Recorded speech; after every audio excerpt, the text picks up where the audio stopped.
Sa video na ito, e-breakdown natin ang Attack on Titan, Episode 3, kung saan makikita ang pinaka-embarrassing failure ni Eren, at ang introduction ng mga important characters. Makikita mo dito, Eren's humiliating moment. New characters introduction. Military ranking system explained. Hidden meaning ng kanyang failure. Kung gusto mo ng intense anime breakdown, this video is for you. Eren's most embarrassing fail, and new soldiers revealed. Attack on Titan Episode 3. Akala mo magiging malakas na si Eren Yeager. Hindi, dahil dito siya pinahiya sa harap ng lahat.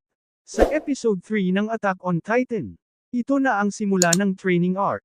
Pero para kay Eren Yeager, ito rin ang simula ng kahihiyan niya. Eren's biggest failure, habang lahat ng recruits ay nag-aaral ng 3D maneuver gear. Si Eren, hindi man lang makatayo ng maayos. Paulit-ulit siyang bumabagsak. At sa harap ng lahat, napahiya siya. Dito nagsimulang magduda si Eren sa sarili niya.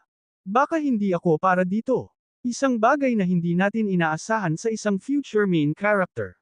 Dito rin natin nakilala ang mga future legends. Sina Jean Kirsten, mayabang pero realistic. Sasha Blouse, funny pero deadly. Connie Springer, comic relief. Annie Leonhardt, tahimik pero dangerous. Reiner Braun, natural leader. Berthold Hoover, mysterious. Ranking system revealed. Dito rin ipinakita ang harsh reality. Top 10 lang ang makakapasok sa military police. Yung iba, mapupunta sa front lines. Kaya ang training, hindi lang para sa pride, kundi para sa survival. Twist, the gear problem. Akala ng lahat mahina si Eren.